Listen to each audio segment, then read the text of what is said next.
Okay. Oh, so we're not live yet.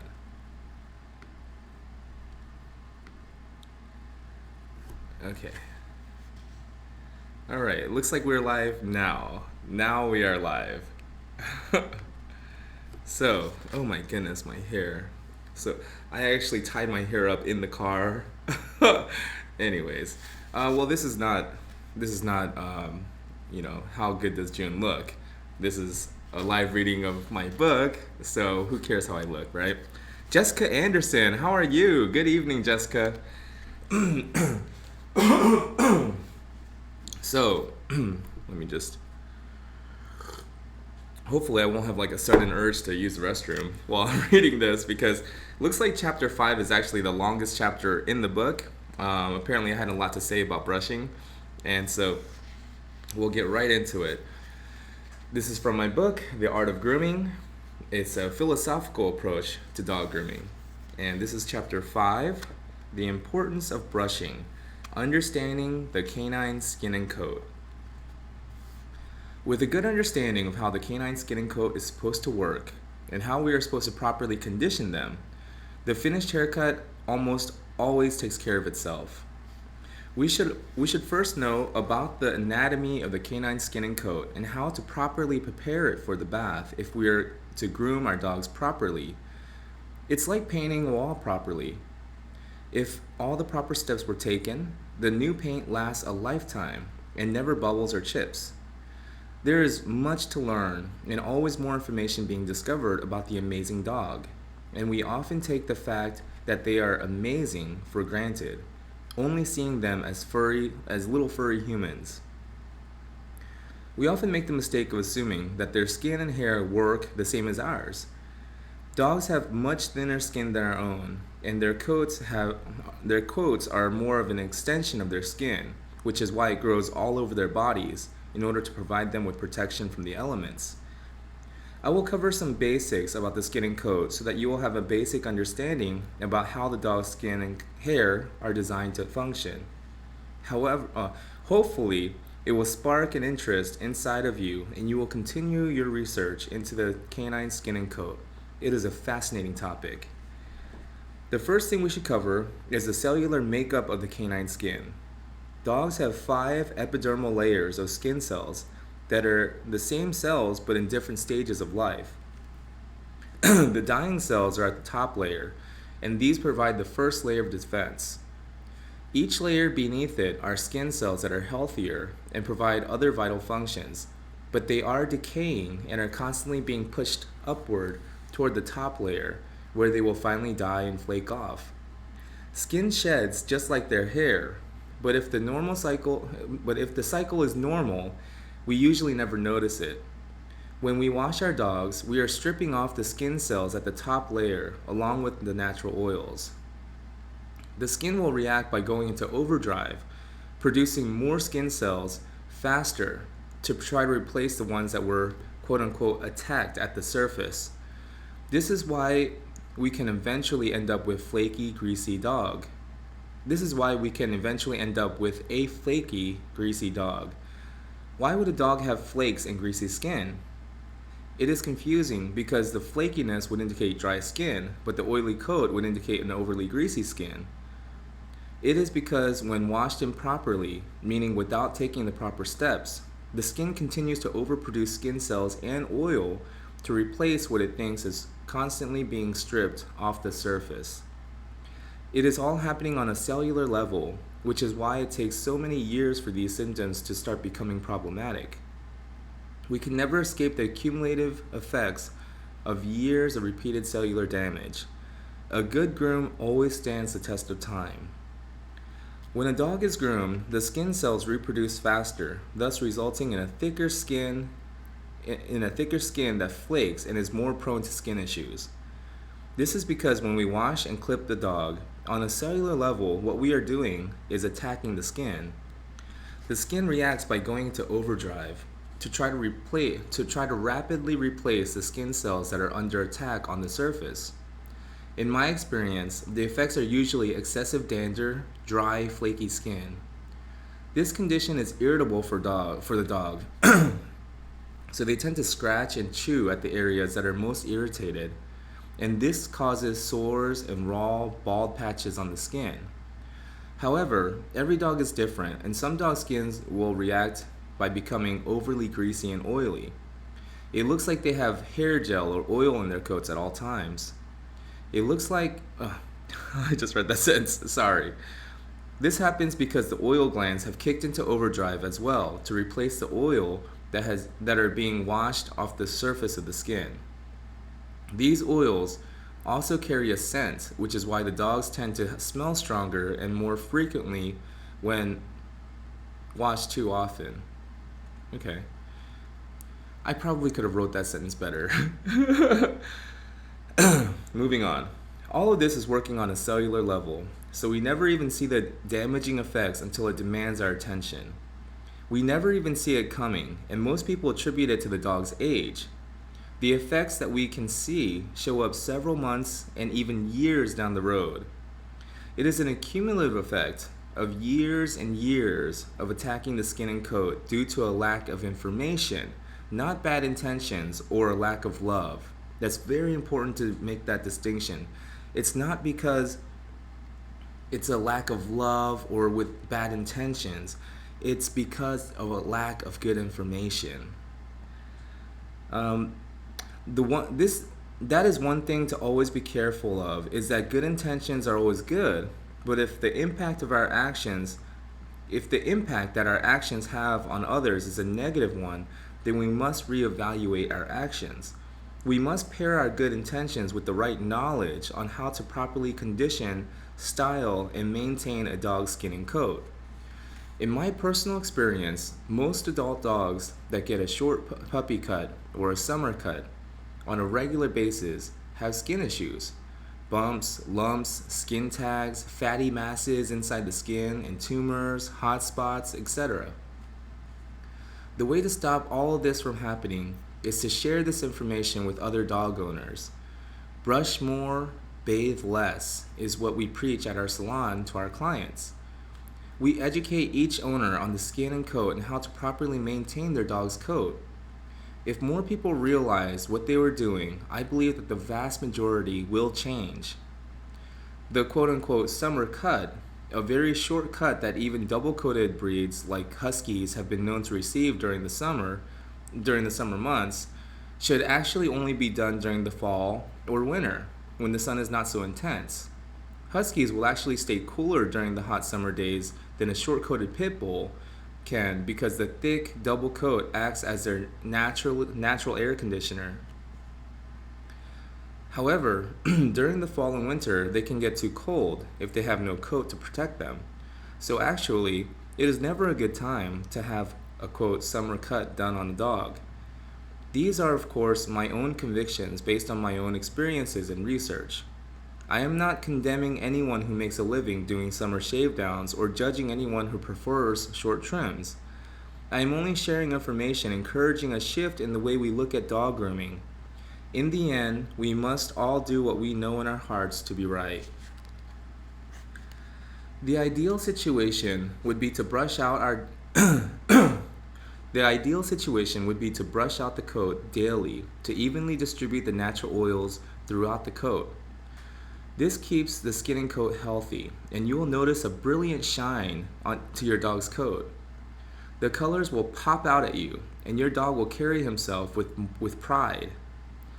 By brushing, you are also pulling out dead hair that has lost its color, and along with the hair comes dander, dirt, and cellular debris, and cellular buildup that was all inside those pores. You can actually see the little specks of cellular debris and dander on the base of the hairs that are on your brush. Just imagine that was all inside the skin. So by brushing daily, you will actually see a brighter, shinier dog that smells less and sheds less. They actually look nicer the less you wash them, which is hard for us to understand because our skin and hair works differently. I must shower daily or my wife will not have me next to her in bed. The differences between our skin is just a small part of how different we are and how differently we experience the world around us. But dogs are the only animals that can connect with us so naturally on a spiritual and emotional level. To me, there is nothing like the connection I feel with a dog. It's hard for us to imagine because with us it's just one hair follicle. No, with us it's one hair per follicle. But with dogs, every follicle is jam packed with hair, up to 25 hair strands. And cellular buildup, oils, bacteria, dirt and debris, and etc. By properly brushing, we are helping the skin breathe by pulling out dead hairs that are in the pores waiting for new hairs to push them out. Any dull hair you see on the top layer of the coat, you should be able to just pinch off your dog effortlessly, and a chunk of hair will be in between your fingers. Now look at the base of the hairs, and you will see small dust-like dander that was pulled out of the skin along with the hairs. You have just helped clear out that pore. You've successfully carted the coat in that one area, and it was much easier than you thought. By doing this, we are giving the dog comfort and providing healthy conditions for the skin to flourish. I love how happy the family is to experience how wonderful their dog can look and feel. And I'm sure the dogs feel mighty proud of himself too.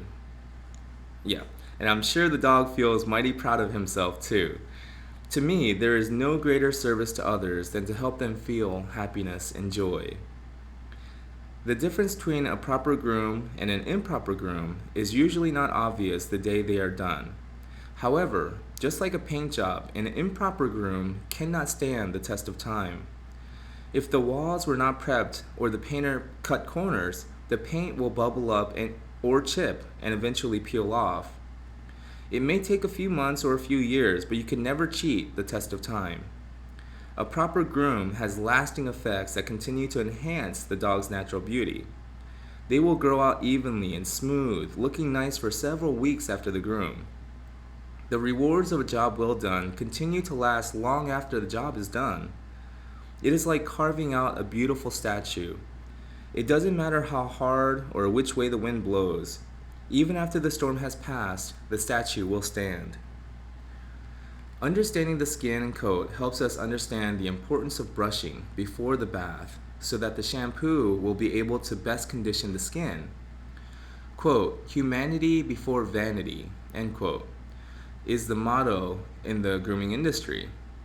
Brushing the coat out before the bath is important, but what if the brush will not budge due to a matted coat?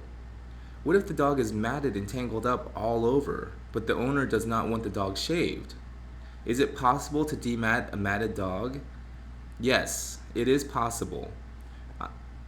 I know from, sorry, it might be the coffee that came up. I know from first-hand experience that dematting almost any matted coat is possible. But the question is, how long are you willing to spend, and is it humane to do so? In my experience, when a dog is tangled up all over, it is better to shave the matted hair off the body and start over. It is very hard on the dog to endure a long dematting session, no matter how good the products and tools are, and some dogs are just not willing to tolerate it. However, everyone has different circumstances and different dogs.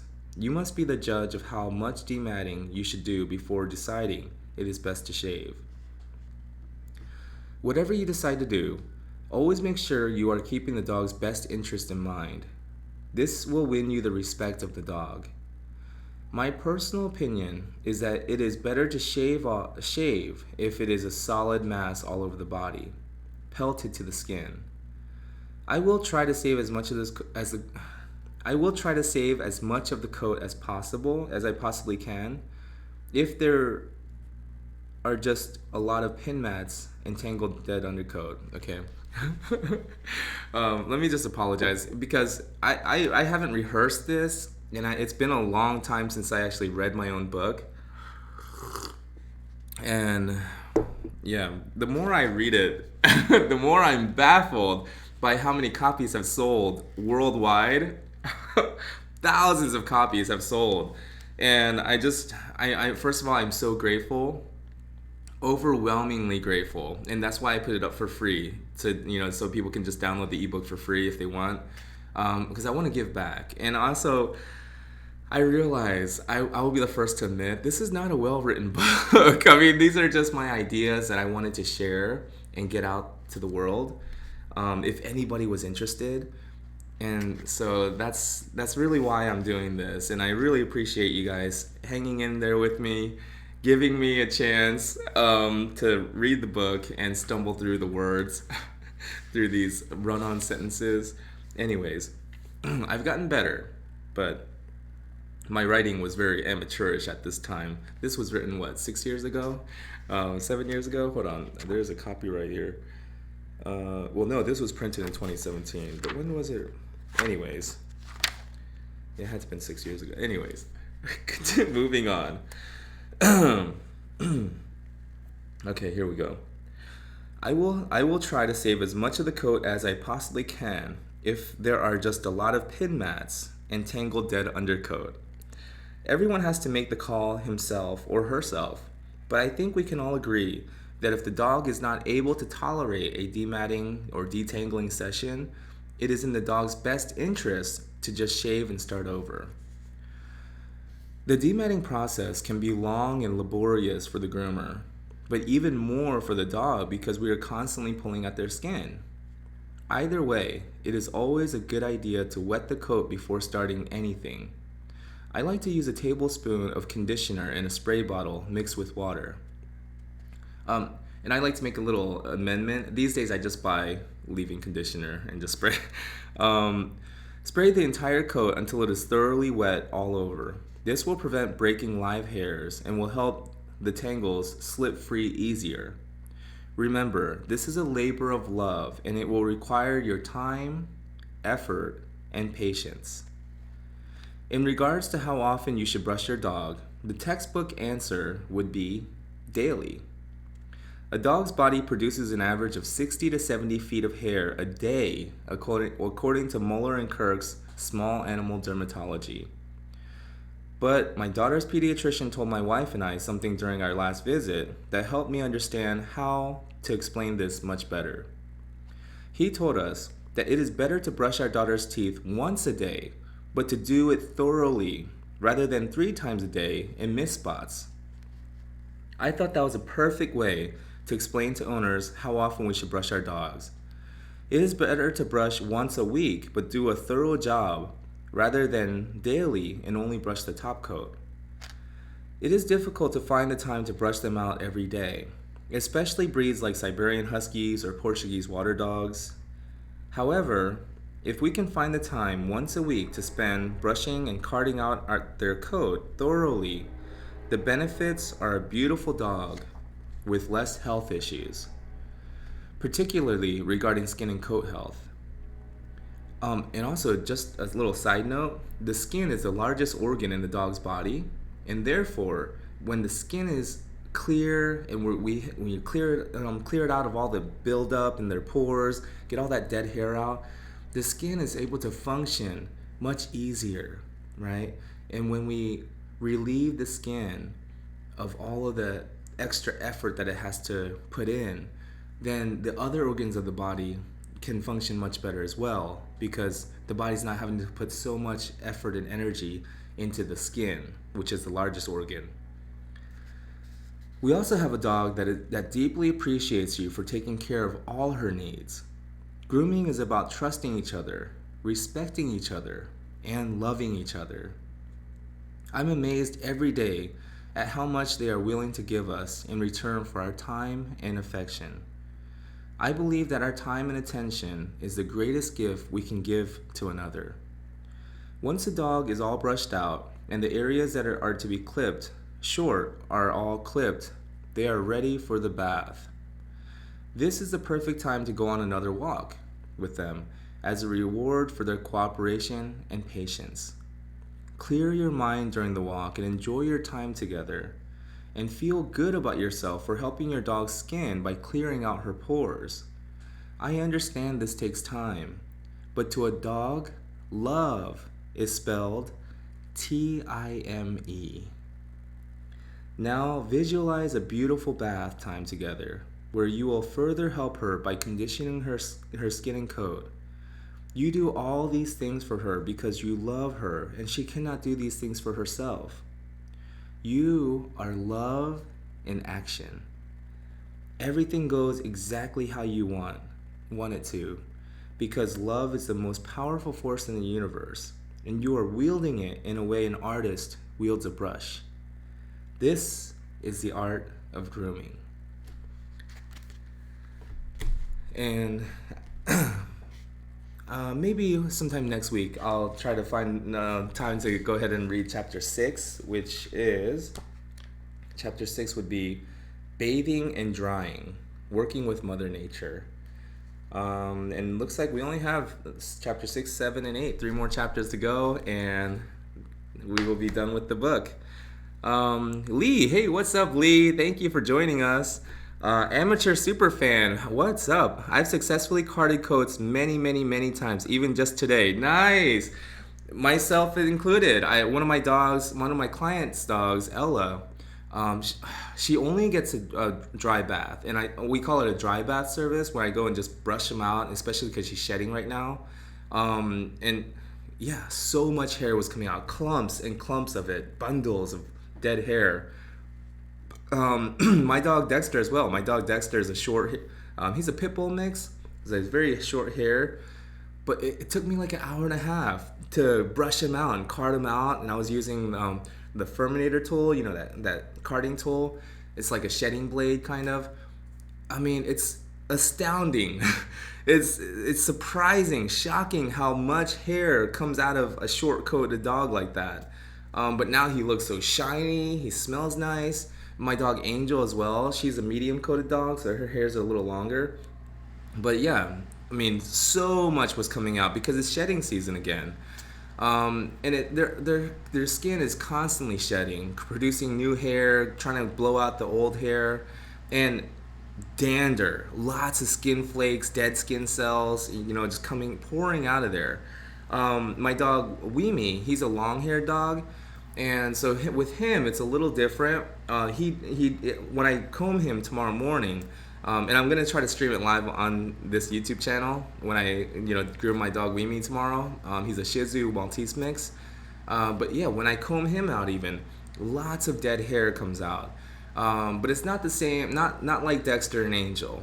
But of course, it's still his skin is constantly producing new hairs, getting rid of the old hairs, and so anyways, by doing this for them though.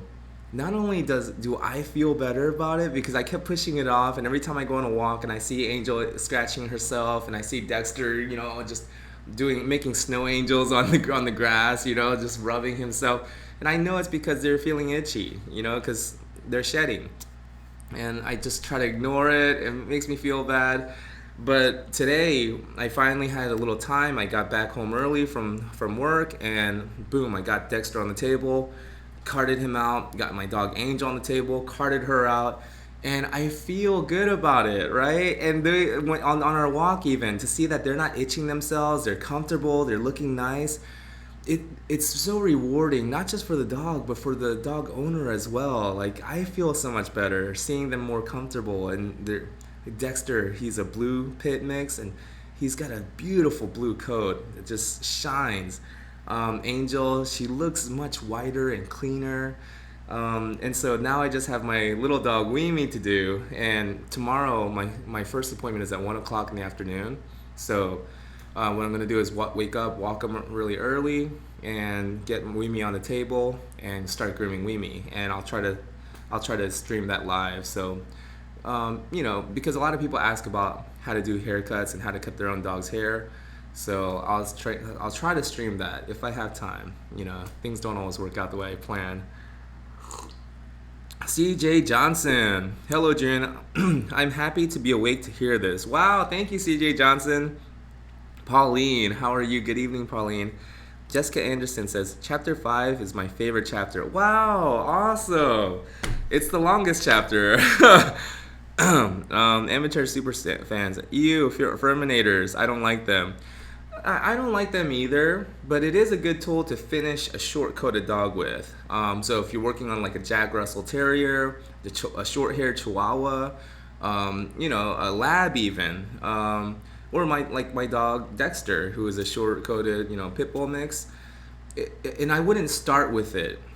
For me, it's a finishing tool. So with Dexter, I used a undercoat rake, and I got all that dead undercoat out first with the undercoat rake, and I got two different kinds. One is more coarse, one is fine.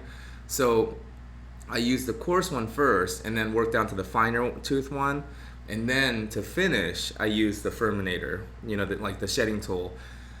And like going back to the wall painting analogy, think of like an edger. Sometimes there's a little brush that is slanted, has like an angle to it, and that's called the edger.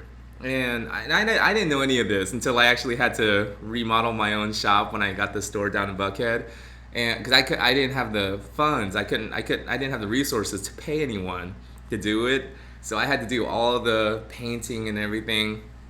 The biggest lesson I learned from doing my own reconstruction, the construction work and stuff, the biggest lesson I learned is if you can afford it, it's better to pay somebody. But anyways, the etching brush is like a very thin brush with the angle to it, and that's what you use to put, paint the edges and the corners, right, of the wall. But you wouldn't use that to paint the entire wall because it would take forever.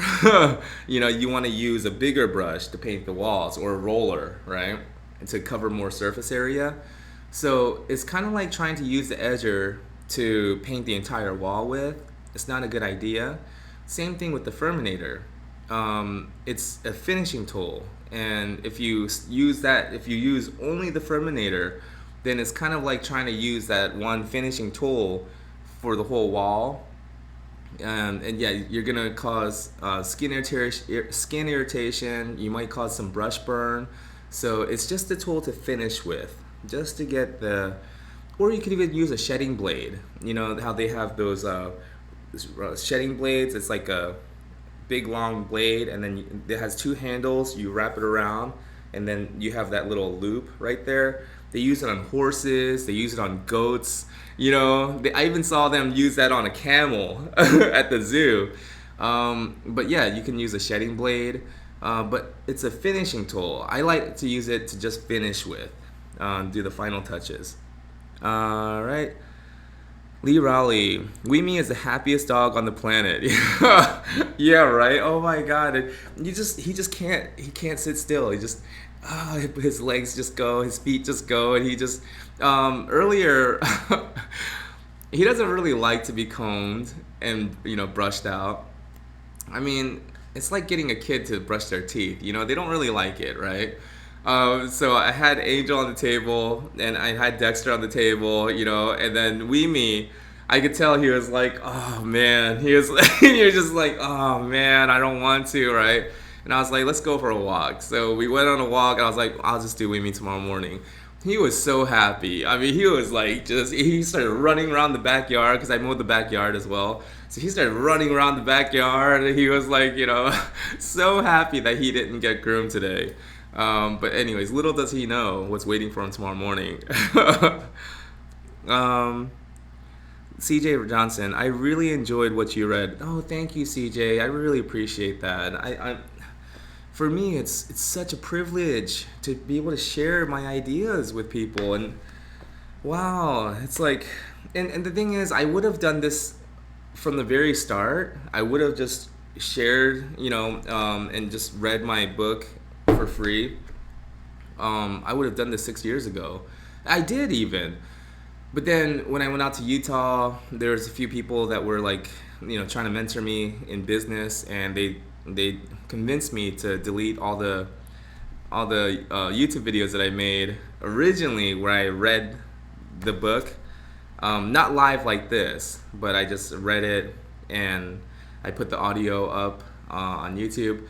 So anyways, I deleted that, but I would have done it in the beginning, but I would have done it much sooner. It's just, I think it's better that it worked out this way though, because now that thousands of copies have sold all over the world, Now people can't say he can't even sell.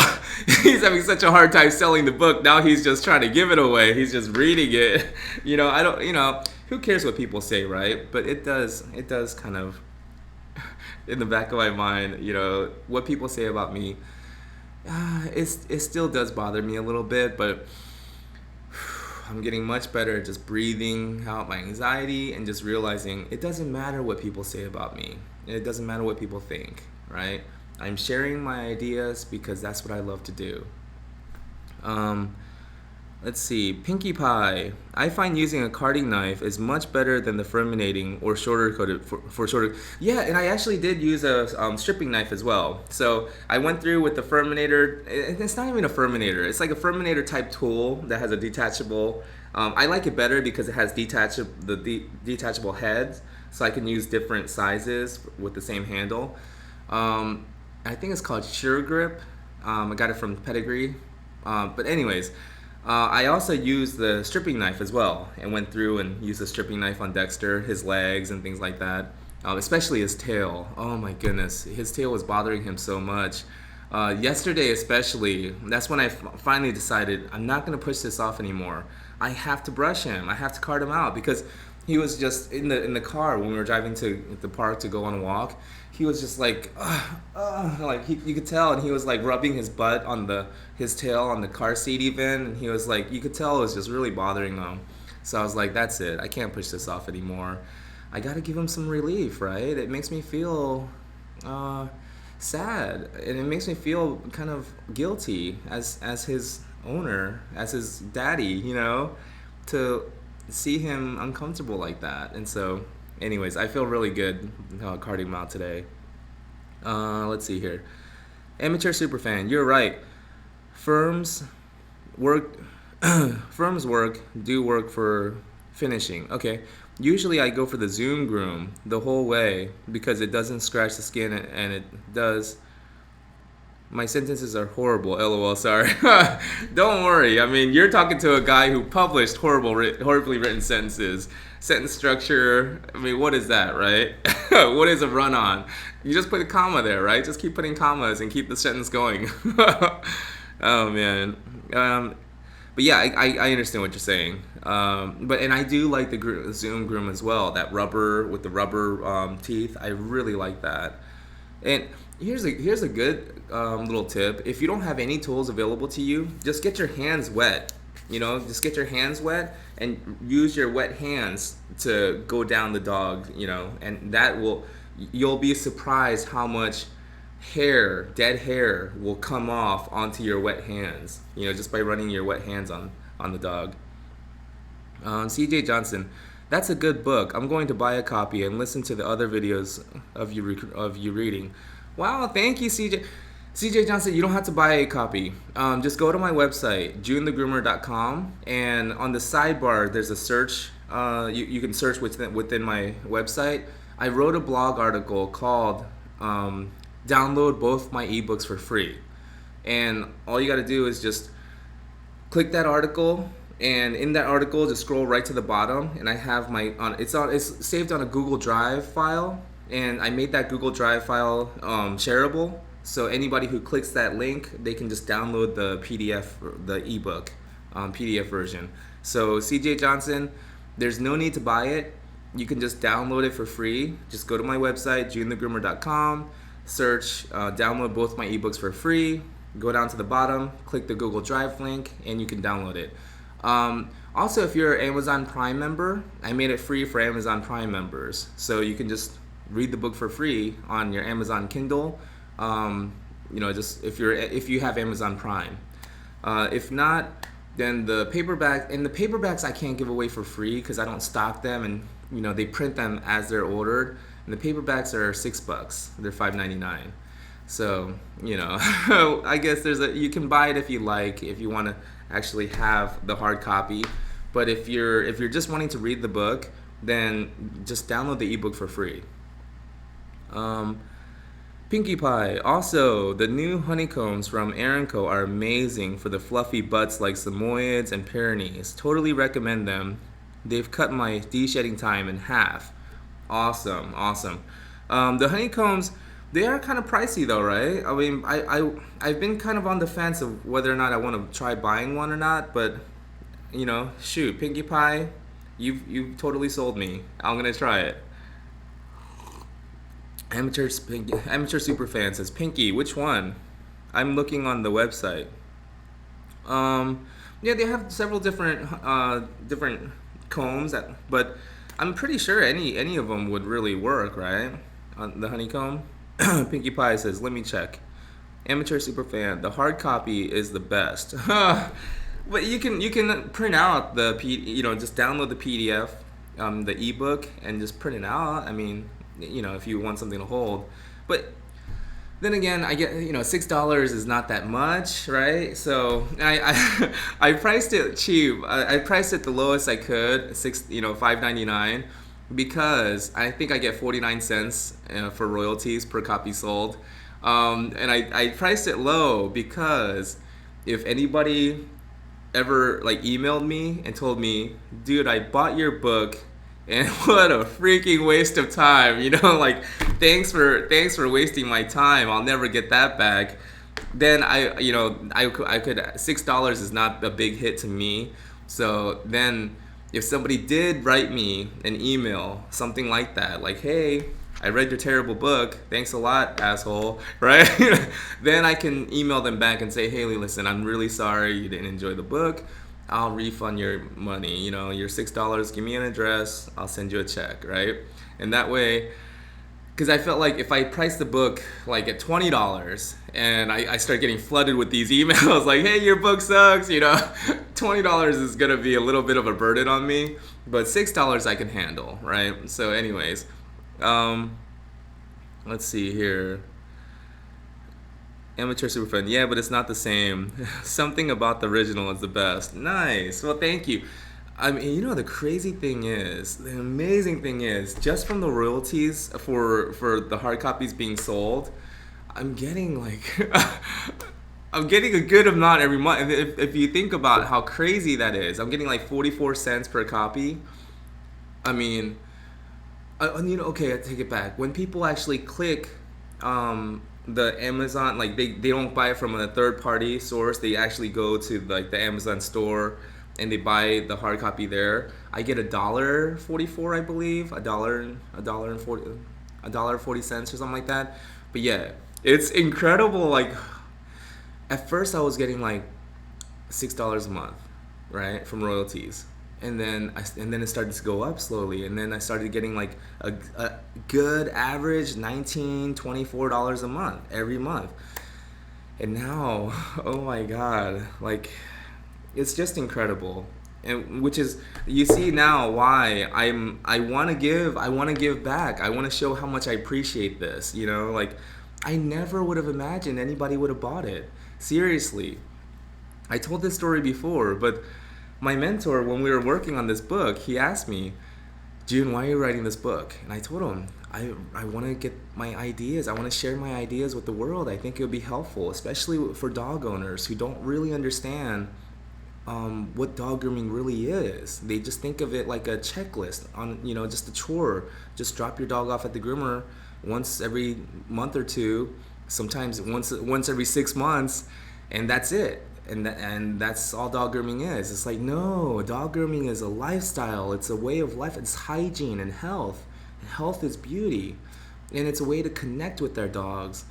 Nature has provided us with the way to show our dogs in a clear, obvious way, in a way that they understand, hey, I care about you. I love you. Nature has given us this activity called grooming, for us to connect with our dog in a way that they really feel cared for and understood. And so I just wanted to share these ideas. But also I I had fantasies of becoming a best-selling author and things like that. And so Ted, my mentor, he looks at me, he's like, really? He's like, you don't have dreams of grandeur? You're not expecting to make any money off of this, are you? I was like, no. And he goes, you're not thinking you're gonna become a best-selling author or anything like that? And I was like, no. Like thinking, did this guy read my journal? Like I was like, how does he know this, right? And he goes, good, because you're not. You won't. And I was like, what? You know, and he was like, no one's gonna read your book. And he was like, you can give it to your best friends, they won't read it. Your mom won't read it. You can give it to your best clients, and they won't read it. And he was right. I tried. They did. One of my clients actually gave the book right back to me. Anyways, yeah, he was right. And I was like, well, then why are we writing this? Why are we working so hard on this book? And he goes, he writes my name, Jun Sun Yoon, comma, author. He's like, that's why you're writing this book, so you become an author. He was like, and you could put that behind your name. And if anyone wants to say, hey, you're not really an author, just show them your book. You know? And he's like, if they want to disagree with what's in the book, they'll have to read it, and they won't bother. And I was like, oh my God, that's genius, you know? And I'm so glad that he convinced me that no one would read the book. Otherwise, I would have never published it. I realized he had to convince me that no one would read the book, because I would have been too scared to publish it had I thought that thousands of people would have bought it all over the world. And you know, like, had anyone told me that what's happening now would have happened with my book, I would have felt too scared, too intimidated by the whole thing, by the idea, and I wouldn't have, because it would never have been perfect enough, right? And so he really helped ease the pain. You know, he softened the blow by explaining that even best-selling authors have a hard time selling their books these days. Not a lot of people sit down and read books anymore. And he was like, you know, you're an unknown author, and you're unproven. So, you know, he was like, don't worry about trying to sell the book or anything. That's not why you're writing it. And I was like, oh my God. Before that, I never really thought that way. Doing something for what it will make of you rather than what you'll get from it. You know, not looking to get anything from it, not looking for any personal gain, just doing it for the pleasure of doing it, right? And for what you will become, for what it'll make of you to do it. Jim Rohn says that. He says, everyone's asking the wrong question. Everyone's asking, what am I getting here? What am I getting out of this? And he's saying that's not the right question to ask. The real question is, who am I becoming here? What is this making of me? Right? Let's see here. Lee says, it's a great price. The copywriter in me would probably take over and mark it up.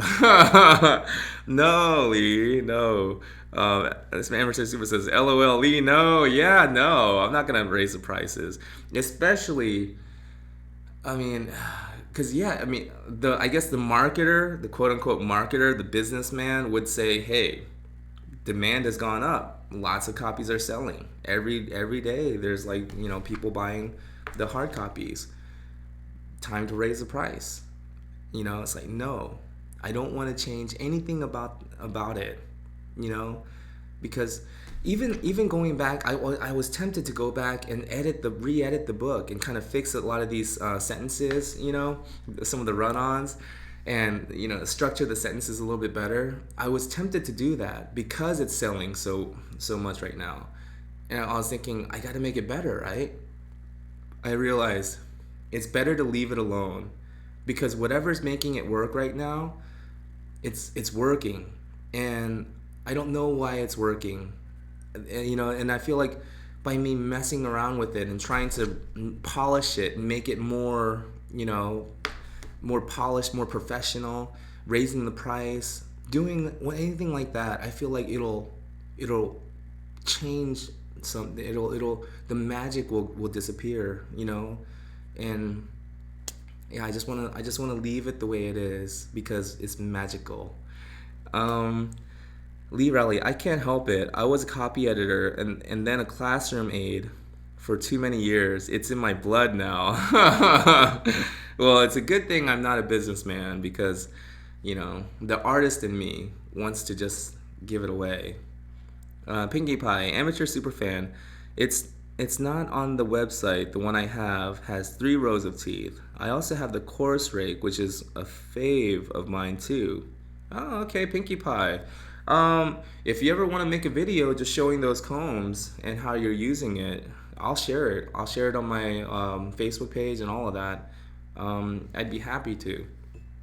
Just because I'm curious as well. I'd like to see it. Lee Rally, if it ain't broke, don't fix it. Exactly. Whatever's making it work is is magical to me. It's like magic, and I feel like by trying to figure out the magic trick, it'll ruin it, right? And it won't even be enjoyable anymore. So I don't even know. I don't even want to know what's making it work. I just know it's working and it's magical, and I just want to enjoy the magic show.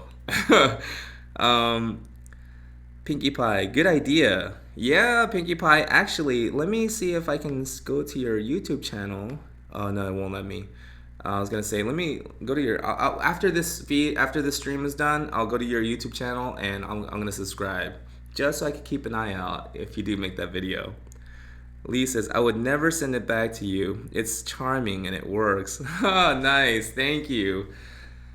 Well, it's already, wow, it's 11 o'clock. I gotta go ahead and get some work done for my clients and getting everybody scheduled for the rest of the year. So I just want to thank everybody for your time, for your attention. Seriously, I mentioned it in chapter 5, but the greatest gift that you can give anybody in this world, in this life, is your time, the gift of your time and attention. And I don't take that lightly. I really appreciate it. I'm so grateful. And I want to honor the light in you that's also in me. Namaste.